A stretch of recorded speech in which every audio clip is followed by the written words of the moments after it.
सभी भक्तों को जय श्री राधे। आज हम आपको लेके आए हैं गोवर्धन शरद पूर्णिमा के शुभ अवसर पर श्री गिरिराज महाराज की पावन परिक्रमा करेंगे सप्तकोशीय। हम पहुंच गए दान घाटी और यहीं से अपनी परिक्रमा प्रारंभ करेंगे गोवर्धन महाराज को दंडवत करके प्रणाम करके। तो परिक्रमा दान घाटी से शुरू होती है। ज़्यादातर सभी लोग दान घाटी से शुरू करते हैं। हमने भी दान घाटी से शुरू की है और आपसे निवेदन है कि आप हमारे साथ इस परिक्रमा में बने रहें और परिक्रमा मार्ग में जितने भी पावन स्थल हैं, दर्शनीय स्थल हैं, वो सब हम आपको दर्शन कराते हुए ले चलेंगे। तो ठीक है, आप चलिए हमारे साथ बने रहिए, अपने मानसिक रूप से इस परिक्रमा में और इस परिक्रमा की पुण्य के भागी बने। मित्रों, हम पहुंच गए हैं दूसरे पड़ाव पर, जहां आन्योर कहते हैं जिस स्थान को, और यहाँ पर ये कुंड स्थित है, संकर्षण कुंड। ये संकर्षण कुंड बहुत ही प्राचीन है। कहते हैं कि भगवान कृष्ण के बड़े भाई बलराम के नाम पर इस कुंड का नाम संकर्षण कुंड है, क्योंकि उनका एक दूसरा नाम संकर्षण भी था। उन्हीं के नाम पर इस कुंड का निर्माण हुआ है। हम आन्योर में परिक्रमा मार्ग में चलते हुए आगे को बढ़े हैं और आप भी हमारे साथ इस परिक्रमा में बने रहिए और दर्शन कीजिए, पुण्य के भागी बनिए। मित्रों, आन्योर से आगे चल कर के हम साक्षी गोपाल जी के मंदिर पर पहुंचते हैं। ये बिल्कुल परिक्रमा मार्ग में ही है, इनकी परिक्रमा करके ही आगे बढ़ते हैं। साक्षी गोपाल जी के पहले दर्शन कर लीजिए और यहीं पर कान वाले बाबा भी स्थित हैं, उनके भी दर्शन हम आपको कराते हैं। ये कान वाले बाबा हैं। ऐसी भक्तों की श्रद्धा है कि इनके कान में यदि कुछ कहा जाए अपनी मनोकामना तो वो पूर्ण अवश्य होती है। इनके दर्शन करके हम आगे की तरफ चलते हैं और यहीं पर एक गोविंद कुंड स्थित है, लेकिन वो परिक्रमा मार्ग से थोड़ा 150-200 मीटर अंदर है, जहाँ पर श्रद्धालु पहुँच नहीं पाते। लेकिन हम आज आपको उस गोविंद कुंड के भी दर्शन कराएंगे। ये आप गोविंद कुंड के दर्शन कीजिए। बड़ा ही पावन जल है इसका, बड़ा ही सुंदर स्थान है।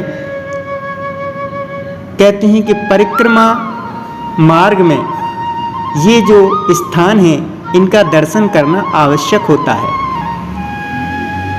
इसके दर्शन आप कर लीजिए।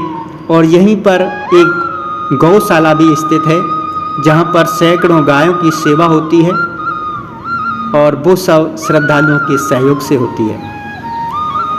यहाँ से फिर हम आगे की तरफ बढ़ते हैं और यहाँ पर एक देवी का मंदिर है राजस्थान की सीमा पर, जिसे बॉर्डर वाली माता कहा जाता है। इनके दर्शन करते हुए हम प्रवेश कर गए हैं राजस्थान की सीमा में, पूंछरी गांव में। ये पूंछरी गांव राजस्थान में पड़ता है और यहाँ पर हम भगवान के परम सखा श्री लौठा जी के दर्शन आपको कराएंगे। कहते हैं कि जब भगवान द्वारका गए तो लौठा जी से कहा था कि आप हमारे साथ चलिए, लेकिन उन्होंने कहा कि भगवान मुझे तो ब्रज में ही रहने दीजिए, मैं यहीं रहकर आपकी प्रतीक्षा करूंगा, लेकिन कुछ तब तक नहीं खाऊंगा। तो भगवान ने उनको ये वरदान दिया कि आप बिना खाए पिए भी तंदुरुस्त बने रहोगे।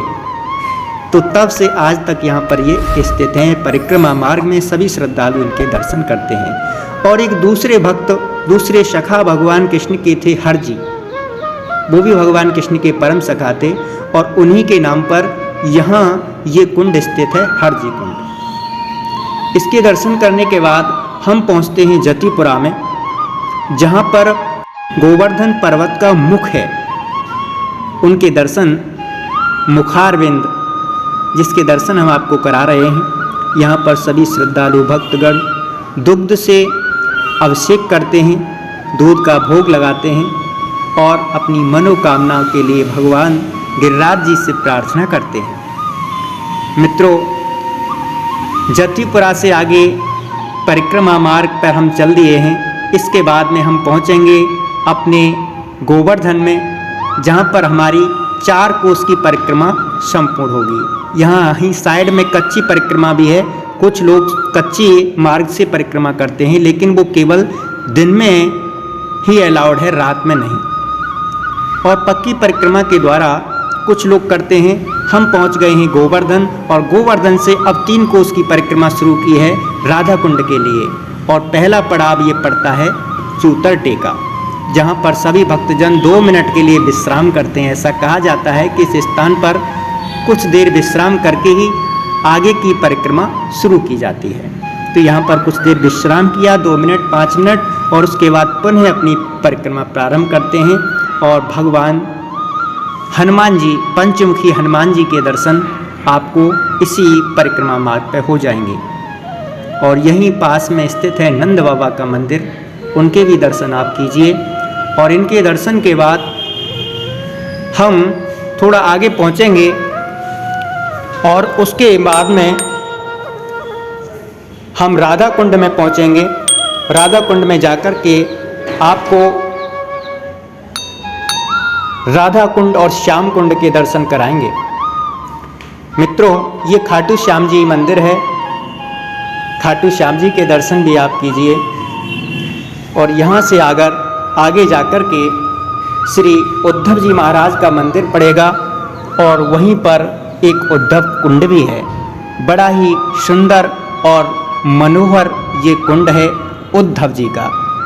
उद्धव जी का कुंड कहते हैं कि जब द्वारका से भगवान कृष्ण ने उद्धव जी को ब्रज में गोपियों का, अपने सगे संबंधियों का हाल जानने के लिए भेजा था, तो यहाँ पर उद्धव जी ने तपस्या की थी। और कहते हैं कि इसी कुंड में उद्धव जी विराजमान रहे। इस कुंड के स्नान आप करने के बाद में, इस मंदिर के, उद्धव मंदिर के दर्शन करने के बाद में हम पहुँचते हैं राधा कुंड से ठीक पहले एक मंदिर है, लक्ष्मी वेंकटेश्वर मंदिर, उसके दर्शन हम आपको कराएंगे।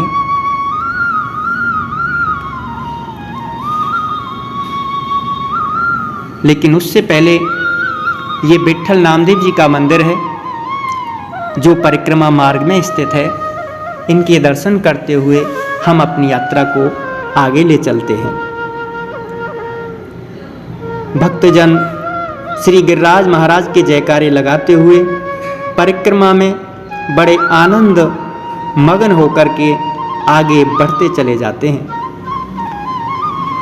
मित्रों, यहाँ रास्ते में एक जन सुविधा सहायता केंद्र है, जो भक्तों की, श्रद्धालुओं की सहायता के लिए बनाया गया है। किसी भी प्रकार की कोई समस्या हो तो यहाँ उसका समाधान होता है। इससे आगे बढ़ते हुए हम पहुँच गए श्री लक्ष्मी वेंकटेश मंदिर में। ये दक्षिण भारत की तर्ज पर बना हुआ एक बहुत ही सुंदर मंदिर है, और यहाँ पर दक्षिण भारत की तर्ज पे ही पूजा होती है, उसी के अनुसार यहाँ सब कुछ होता है। और मित्रों, हम राधा कुंड की कुंज गलियों से होते हुए अब पहुँच रहे हैं राधा कुंड पर, जहाँ पहले आपको श्याम कुंड और फिर राधा कुंड के दर्शन कराएंगे। ये श्याम कुंड है, भगवान कृष्ण का कुंड, और इन्हीं के बगल में उनकी प्रेम का, उनकी सब कुछ राधा जी का राधा कुंड है। इन दोनों का यहाँ पर संगम है। इनके दर्शन करते हुए हम आगे पहुँचेंगे।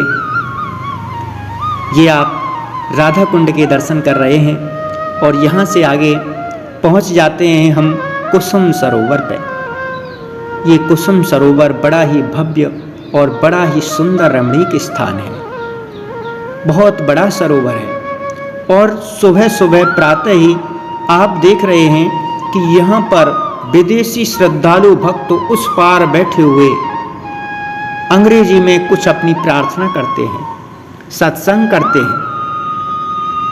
और यहाँ पर कुसुम सरोवर के दर्शन करने से थोड़ा आगे श्री नारद वन है, और वहाँ पर नारद कुंड भी स्थित है, जिसके दर्शन हम आपको कराएंगे। बड़ा ही सुंदर, बड़ा ही भव्य मनोहर उपवन ये नारद वन है। इस नारद वन के दर्शन भक्तों आप कर रहे हैं सनातन की राह चैनल के माध्यम से। और इस चैनल के माध्यम से आपको हम परिक्रमा करा रहे हैं। इस परिक्रमा मार्ग में हम गोवर्धन पहुंचते हैं, जहां पर हमारी परिक्रमा का अंतिम पड़ाव है। लेकिन उससे पहले हम आपको दर्शन कराएंगे श्री मानसी गंगा के। मानसी गंगा कहते हैं कि जब गिरिराज जी का अभिषेक होना था तो सोचने लगे कि इतना सारा गंगाजल कहाँ से आएगा। तो भगवान कृष्ण ने अपने मन से गंगा को याद किया और माँ गंगा यहाँ पर इस कुंड में प्रकट हुई और इसका नाम मानसी गंगा पड़ गया। ये आप दर्शन कर रहे हैं मानसी गंगा के। मित्रों, इसके दर्शन करने के बाद हमारा अंतिम पड़ाव दान घाटी, जहाँ पर हमारी परिक्रमा संपूर्ण हो जाएगी। तो आज आपको हमारे साथ इस परिक्रमा में आनंद कितना आया, आपको ये वीडियो कैसा लगा, ये हमें ज़रूर लिखें और हमारे चैनल को सब्सक्राइब करें, लाइक करें, शेयर करें। बोलिए गिरिराज धरण की जय।